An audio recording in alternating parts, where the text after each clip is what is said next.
Chidananda, which is my Swarupa.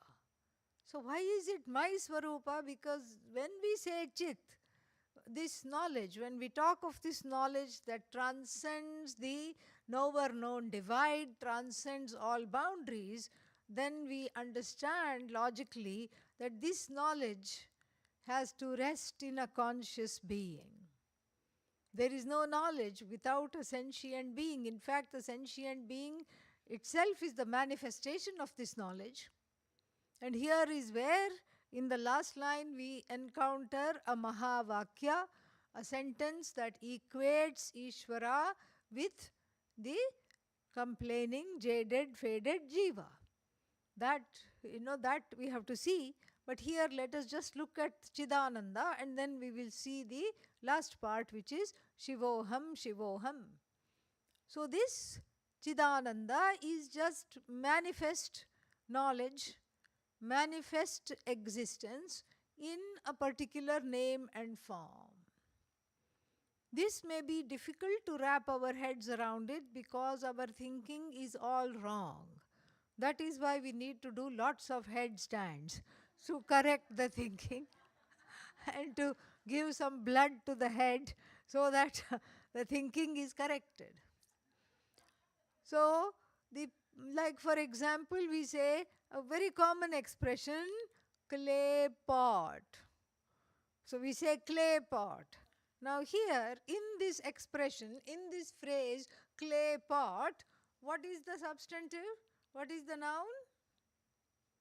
Pot. And what is the adjective? Clay. Now here this is a very big problem from the standpoint of Vedanta. This is an extremely difficult problem. Why? Because is pot an attribute of clay, or is clay an attribute of pot? It's a very good question. Because we can just say yatra yatra pot, tatra tatra clay. See, Sanskrit is so easy.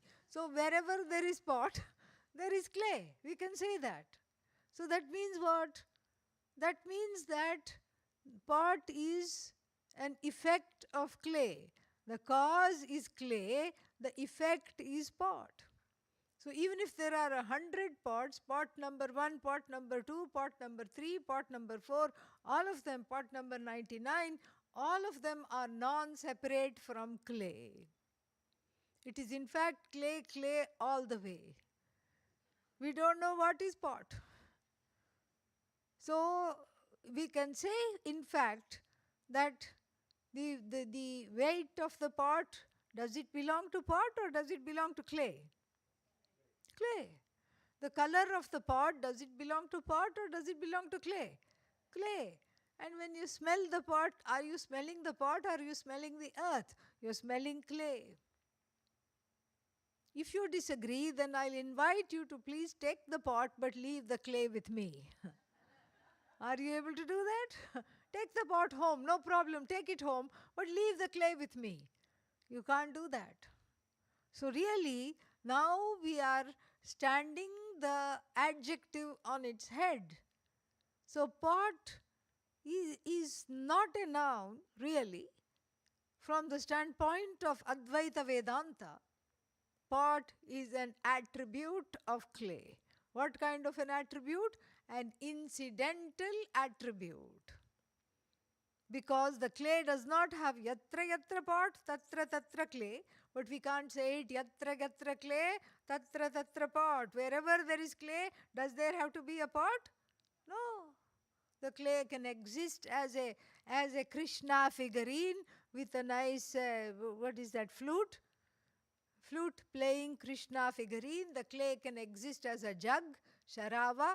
The clay can exist as a plate, a cup, a lid. So the pot is an incidental attribute of clay. So now what is the substantive? Clay.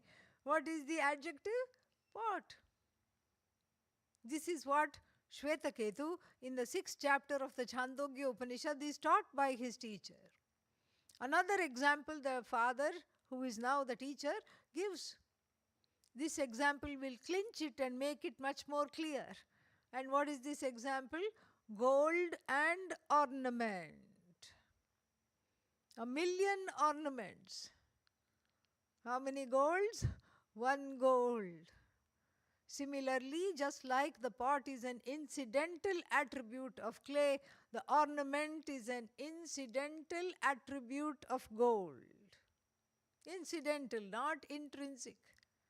From the standpoint of pot, clay is intrinsic to the existence of pot.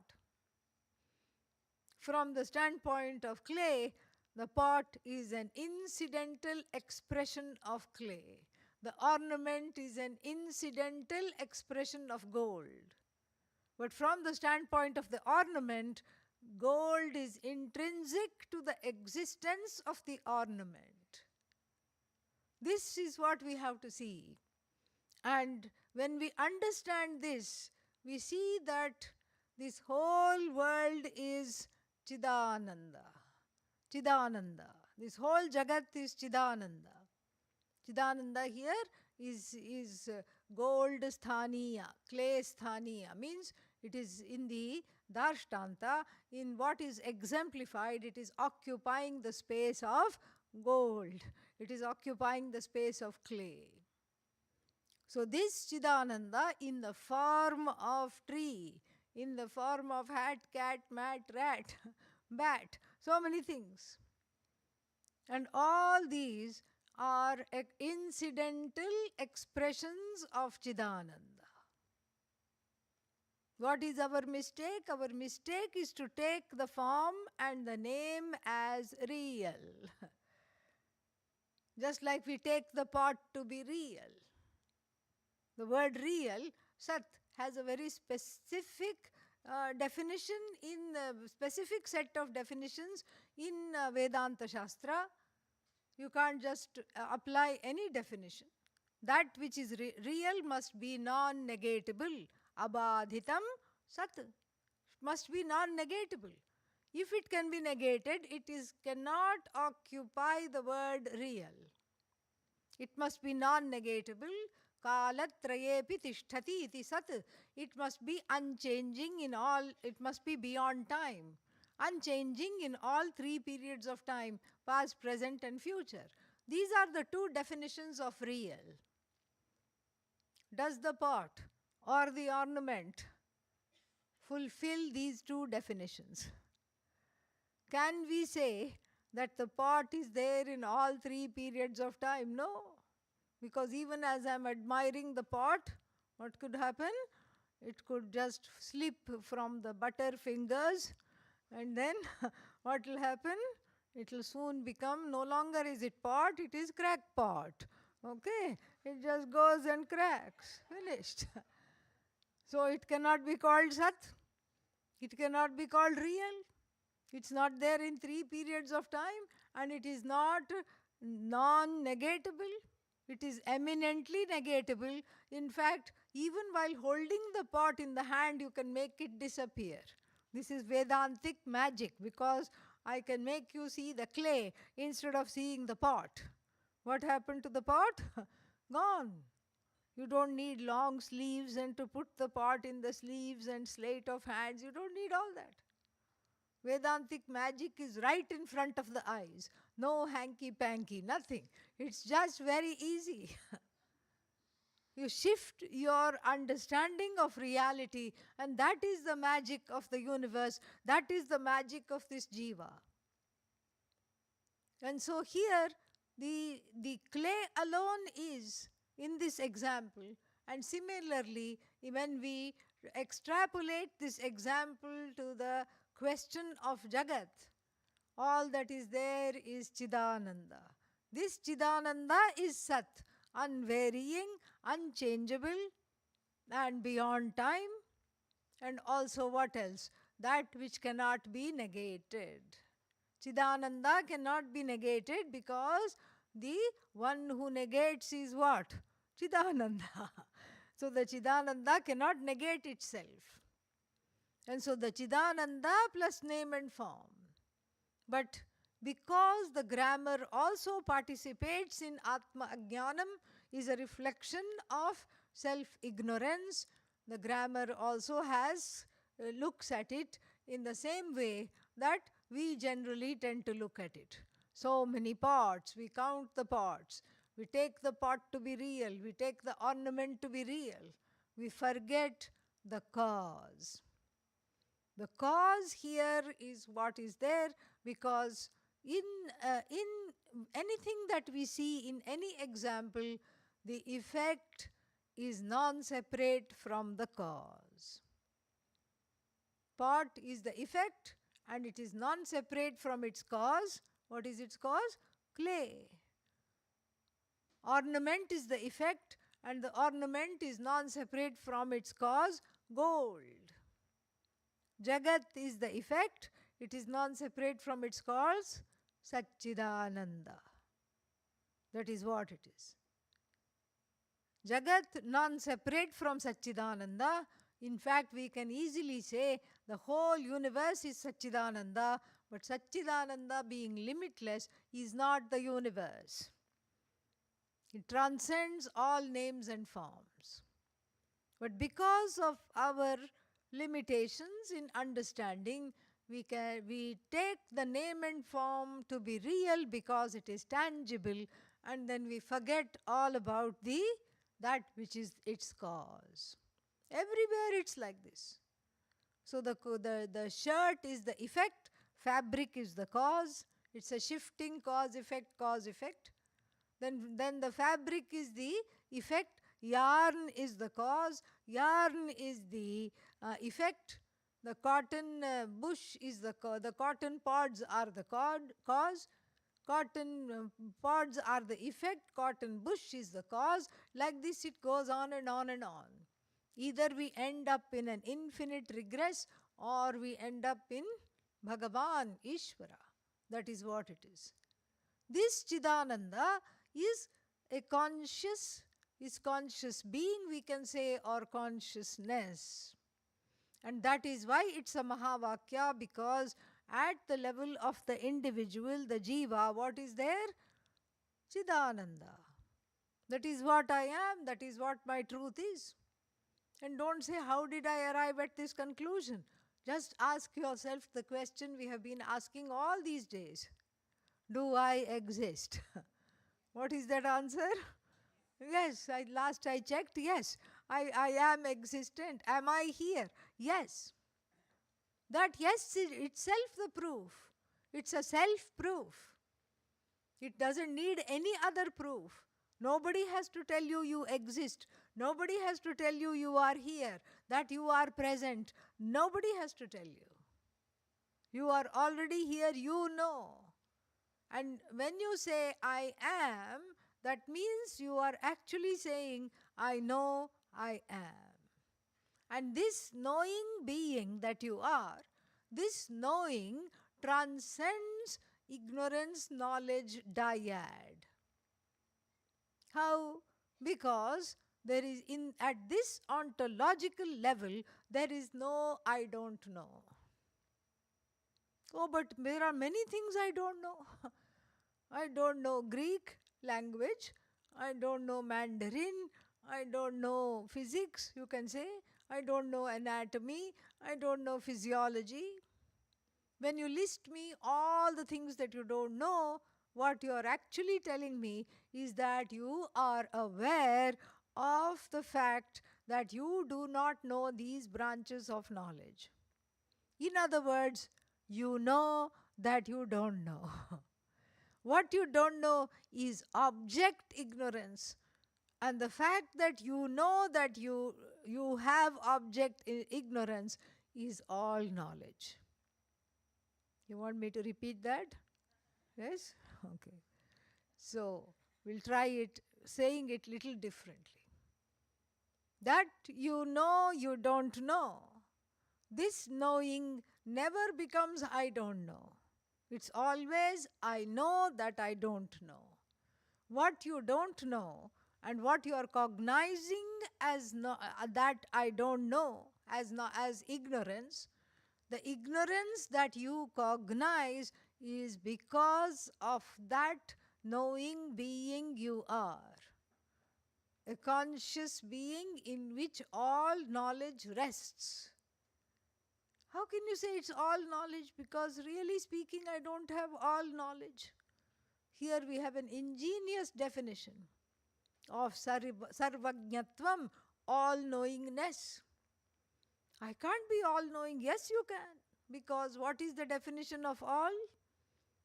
What I know plus what I don't know constitutes all. Can we agree on that? Yes? Do you know all the things you know? Yes. Do you know that there are many things in the universe that you do not know? Yes. Therefore you are all-knowing. That's all. Very easy. This is all knowledge. This is what is called all knowledge. Sarvajnaha. And this is all at the level of chit awareness. This awareness, that's why it is called jnanam, which transcends jnata, jneyam, all the things. It transcends the knower, known, and the means of knowledge. Seer, seen, and sight. Anyhow you put it. Thinker, thought, all these things it transcends because it's a knowing that is intrinsic to my very being, cannot be separated from my very being.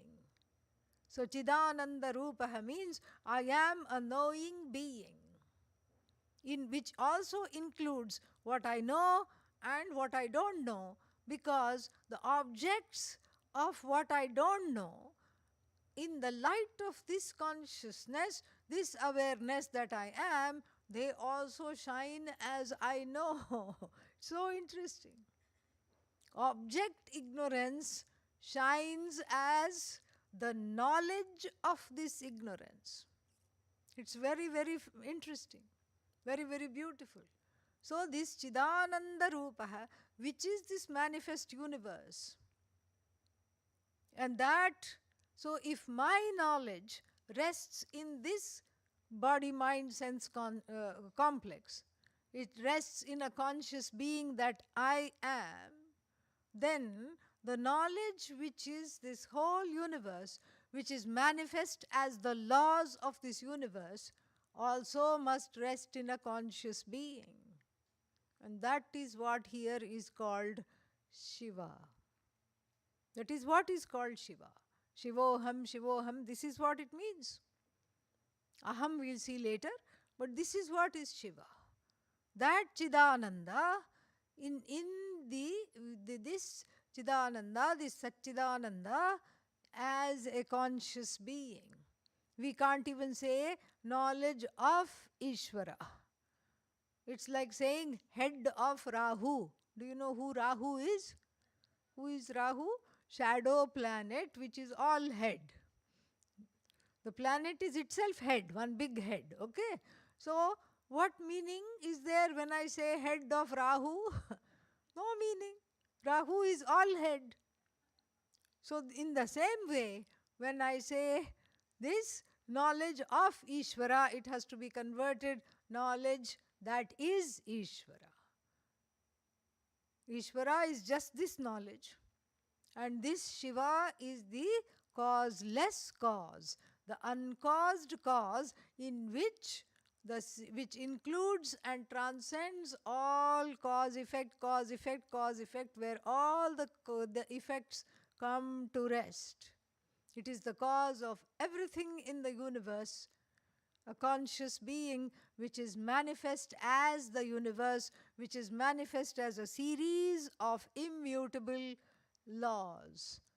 They are immutable laws, infallible laws, and because they are laws, that we can study them.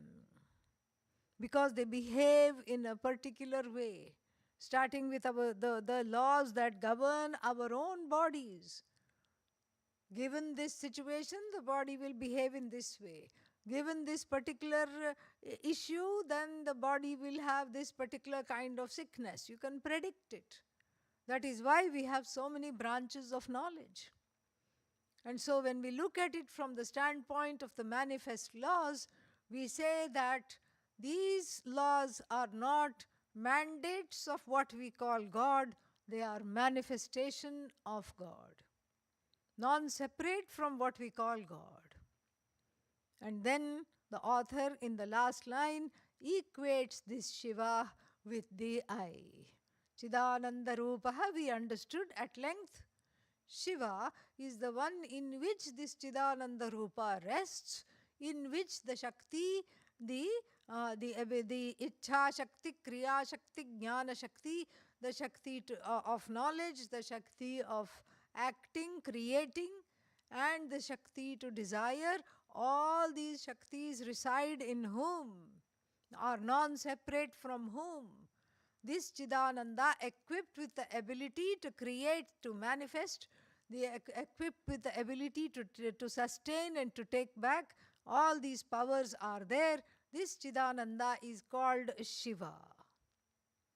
And now, at the end, of course, the most difficult part, this Shiva, I am supposed to say, I am.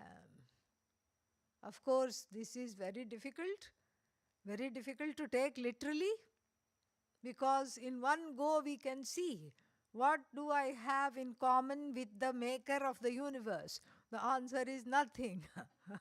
Nothing at all. If you look at it, vachyarthena, from the standpoint of the direct meaning of the words, you can never say, I am God. Unless the G is silent, then you can say, I am odd. Yes, no problem.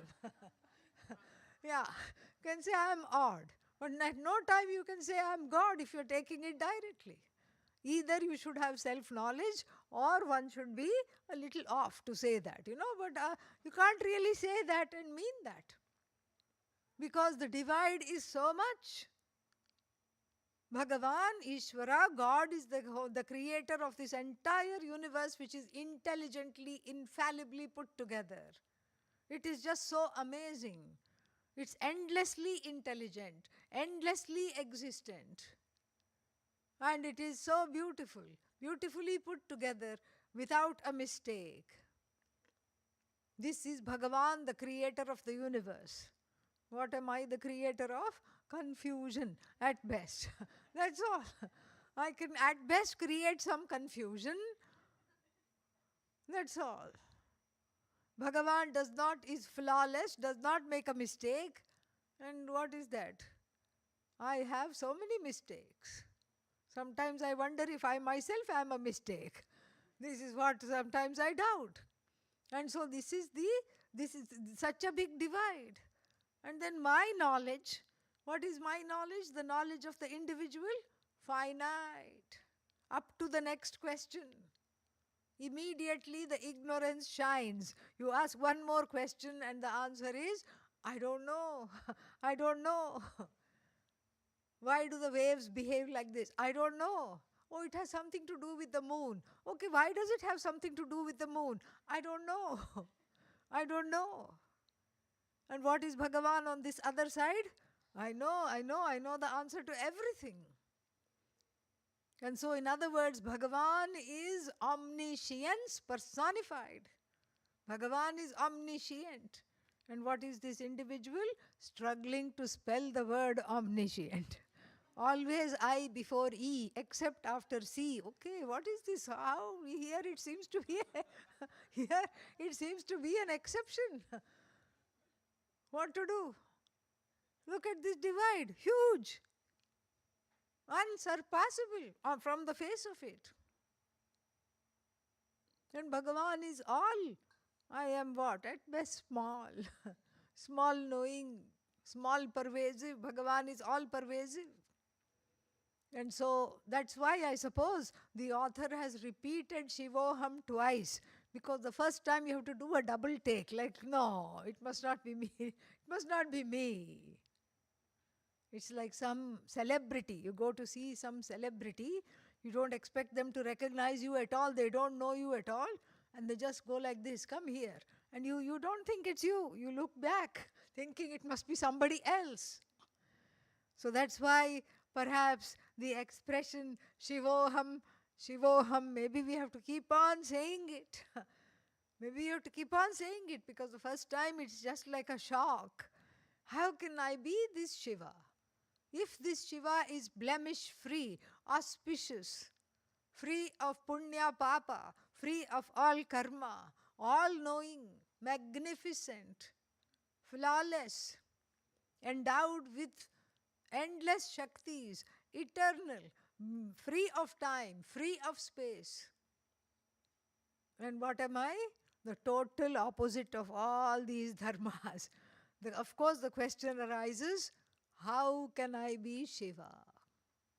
Therefore, the expression Shivoham, Shivoham cannot yield a literal meaning. Literal meaning in Sanskritam is called Vachyartha. Literal meaning. Vachyartha means literal meaning. Literally, of course, I cannot be God. How can I be God? Look at the differences. From the standpoint of this body-mind-sense complex, I cannot be God at all. How can I be God? The very idea is preposterous. But since this is the Shastra, since all the Granthas, the secondary texts like this text, take after the Upanishads and only unfold the oneness that is there in the Upanishad between the Jiva and Ishvara, therefore we have to take this seriously and look at a deeper meaning called Lakshyartha, implied meaning. The literal meaning does not work. The literal meaning only shows an endless chasm bigger than the Grand Canyon. It cannot be bridged. So therefore we have to take recourse to what is known as the implied meaning of the words. And at this level, there can be a oneness. And how do we look for the implied meaning? It all rests on the word chit. That is what it is. Arriving at the implied meaning means that we have to look at the jiva's side from the standpoint of this sad, bad, mad body-mind-sense complex and the one who occupies it. And then we have to also look at, from the standpoint of Ishvara, this endless being, this endless conscious, all-powerful, all-pervasive being, whose Shakti is manifest as this universe, that also we have to look at. And when we say look at, it means we do the same thing that this verse has done. We cognitively negate the variable and just hang on to the invariable. Here in this verse, what have we negated? I am not the mind, I am not the senses, I am not the buddhi, I am not the ahankara, all this. And what is left? What is left? Consciousness. That is all that is left. Chit is left. Sat also we cannot say. Chit is what clinches this oneness. Because I am a conscious being. In fact, I am aware of everything. I am aware of myself. Everything becomes evident to me.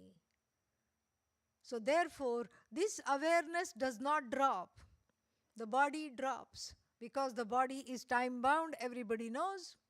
We don't look for immortality at the level of the body.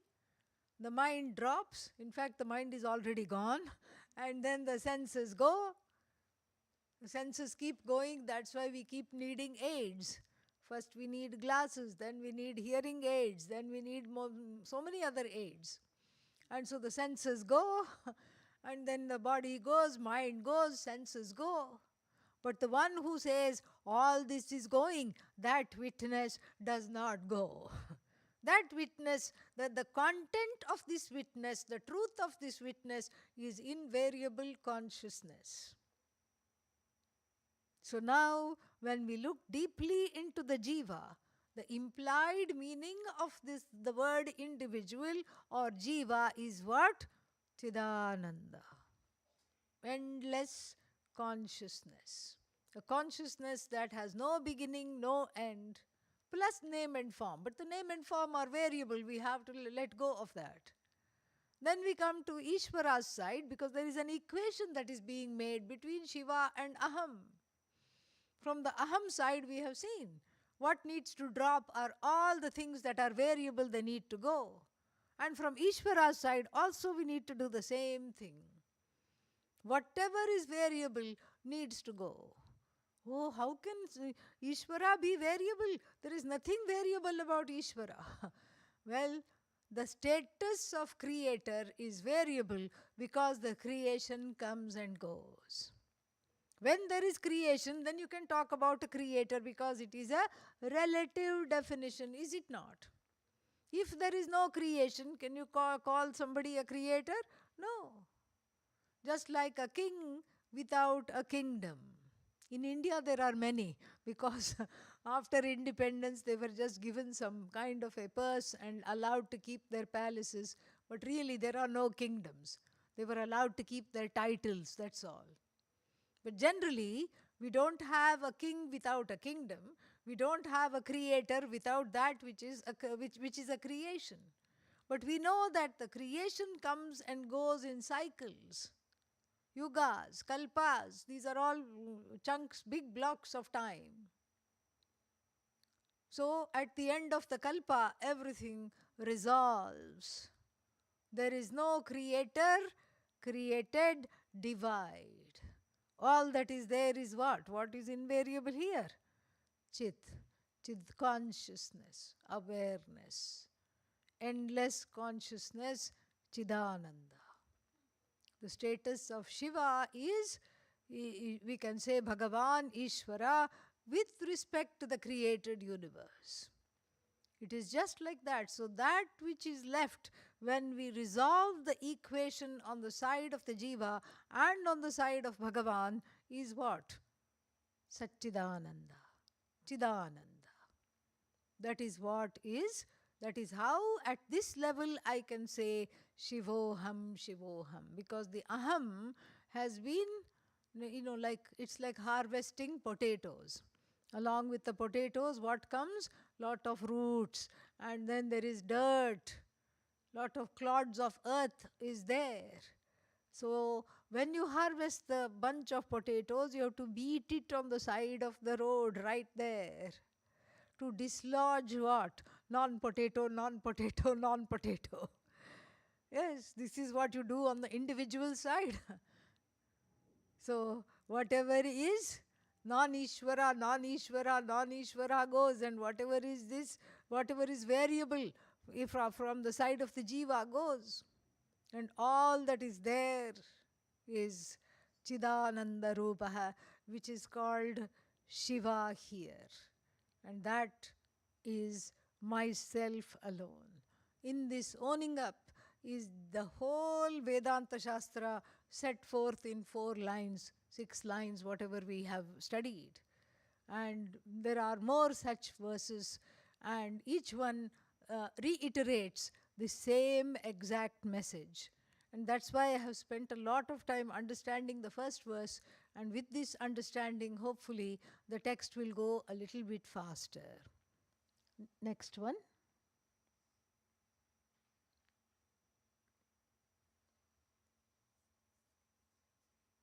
Nacha prana sangyo, nacha prana sangyo. Little over. Scroll it down, please. This is the 4th verse. We need the 2nd one. Yeah, this one has to come up. No, it again skipped a little bit. Yeah. It has a little problem. Doesn't matter. Nacha prana sangyo, nava panchavayuhu, nava saptadhatur, nava panchakoshaha, navakpanipadam, nachopasthapayu, Chidananda Rupa Shivoham, Shivoham.